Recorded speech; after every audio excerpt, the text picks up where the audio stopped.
Salut, c'est Mathias. Bon, aujourd'hui, on va s'attaquer à ce poulailler là, qui a quelques petits défauts qu'on va améliorer. En premier lieu, c'est cette trappe là. J'avais mis des glissières plastiques pour que ça glisse toujours, en fait, pour pas qu'il y ait de déformation. Le problème, c'est que le bois derrière il gonfle quand même, et que la tôle là, avec la température, elle se dilate quand même assez. Et du coup, il y a des soirs, ça prend beaucoup de temps à se fermer. Donc voilà, on va modifier ça. Et je vais modifier aussi ce côté là. Donc là c'est un côté qui s'ouvre, vous voyez. Il n'y a pas de vis sur le bas, j'ai mis ça, cette petite cale là. Mais il me faut quand même ma visseuse pour aller ouvrir là et là. Et là, comme j'ai déplacé mon poulailler de Sussex, ça fait quelques soirs que j'ai dû aller dévisser pour récupérer les Sussex qui étaient dans le mauvais poulailler pour les mettre dans l'autre. Au sujet de récupération des œufs, là c'est assez basique. Je pensais le modifier au début, mais en fait mon fils il aime bien. Il y a juste à tirer, la palette elle tombe. Après on tire, on voit les œufs. Donc ça c'est bon. Je pense qu'on va garder ça comme ça. C'est juste à l'intérieur du poulailler. Je vous montrerai dès que j'y serai. Il y a les poules qui dorment en fait. J'avais mis un petit grillage mais elles l'ont écrasé. Et elles dorment juste au-dessus de la zone de ponte.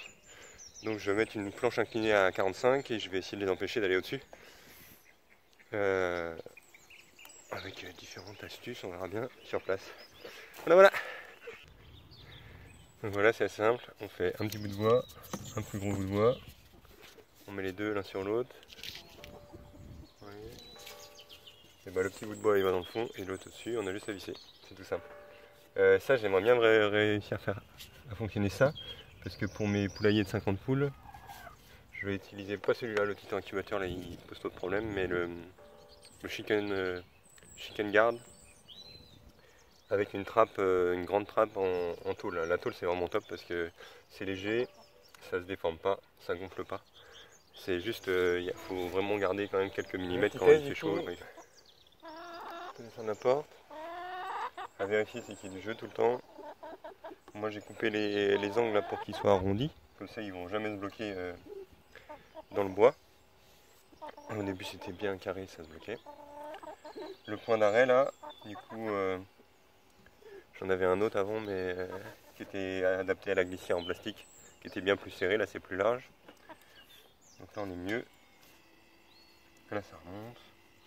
On voit qu'on a du jeu partout. Ça ne devrait pas se bloquer. C'est pas mal. Donc là quand ça descend, l'arrêt c'est grâce au poids. Quand la portière ne fait plus de poids sur le moteur, ça s'arrête.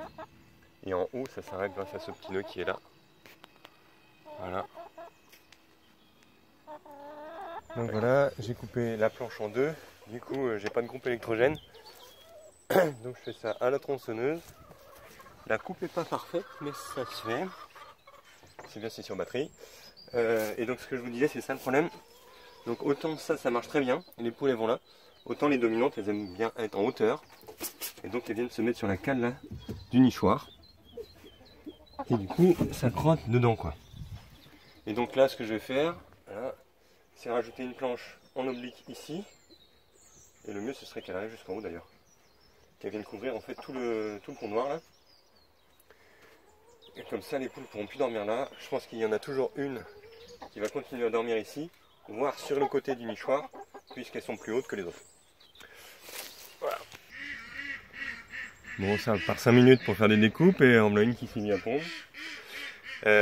Ça confirme que les Sussex pondent dans le bon mauvais poulailler. Nichoir collectif ou nichoir individuel. Donc là, moi j'ai acheté des nichoirs industriels automatiques où en fait les poules pondent dans une petite cage. L'œuf va dérouler avec la pente et va aller se cacher derrière. Ça évite que les poules mangent les œufs et ça permet d'avoir des œufs très propres. D'un autre côté, elles ont du mal à y aller. Il faut vraiment les habituer quand elles sont jeunes, dès qu'elles arrivent, à aller dans ce genre de nichoir. Puisque c'est pas vraiment agréable pour elles. Il n'y a pas de paille, il n'y a rien. Donc j'apprécie beaucoup ces nichoirs collectifs là. C'est juste une boîte en plastique. Hein. où elles sont quand même à l'aise. On peut avoir 5 nids comme ça pour une cinquantaine de poules. Il faut regarder la surface, mais je pense que ce serait suffisant. Donc à voir, là je suis en réflexion. J'ai acheté là, ils vont arriver cette semaine les poulailles Indus et on va pouvoir comparer. Petite pause pendant que la poule pond. Du coup je sais pas où vous en étiez sur la cabane. J'ai rajouté le grillage là.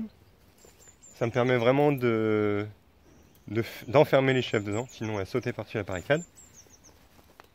Là ici il reste l'ouverture que je viens fermer avec la palette. Je viens la poser là. Et du coup ça me fait quelque chose de fermé pour les chèvres. Donc ça c'est cool. La cabane elle fonctionne, elles dorment pas encore dedans. Elles préfèrent aller dormir sous le frêne pour l'instant. On va voir quand je vais leur rendre ça. Et j'ai essayé quelque chose ce matin là du coup. J'ai récolté ça chez moi. C'est des grandes herbes là. J'en ai fait 4 petits fagots. Alors à voir si les chèvres ne viennent pas brouter ça aussi. Hein. Et qu'est-ce que ça donnerait, j'aimerais avoir votre avis, si je mettais ça tout le long de la cabane. Je pense que ça lui donnerait un look un peu hutte, un peu plus sympa.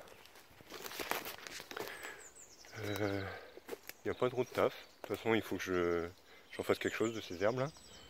Voir si elles tiennent. Donc ça c'est pas mal, la tôle protège le haut des tiges, donc l'eau ne va pas rentrer dedans, elle va sûrement couler dessus. Ça va protéger les chèvres du vent et de la pluie dedans. Et ça va cacher ce panneau là qui est pas beau. Voilà. Donnez-moi votre avis. Et voilà, c'est fini. Donc on a le petit loquet. On l'ouvre. Ça s'ouvre bien. Donc là je peux attraper les poules la nuit. Vérifier mes pièges à poules rouges. Ils sont posés comme ça et comme ça. Avant je passais par la petite porte. Mais c'est des planches. On soulève. S'il y a des poux en dessous, c'est que c'est le temps de traiter quoi. Et le nichoir. Du coup, elles vont plus pouvoir venir dormir là. Elles vont pouvoir passer par là et aller dedans. Bon, j'ai mis qu'une vis en haut, ça devrait largement suffire. J'ai laissé des entrebâillements pour qu'elles aient quand même un peu de lumière, mais du calme. Voilà. C'est top si on peut faire ça à une main pour les vidéos. Donc pour le nichoir du coup, il y a toujours la palette. J'ai quand même rajouté du coup les 2 petits bouts de plastique qui étaient sur la porte là. Je m'en sers comme glissière, ça glisse beaucoup plus facilement. Et on peut attraper les œufs. D'autant plus. Ça fait un petit espace en haut, en dessous là. Et du coup les poussières elles vont plutôt aller, au lieu de rester dans le lit, elles vont aller en dessous là. Ça va être facile pour nettoyer. Bon, j'espère ça, autrement je les enlèverai. Hein.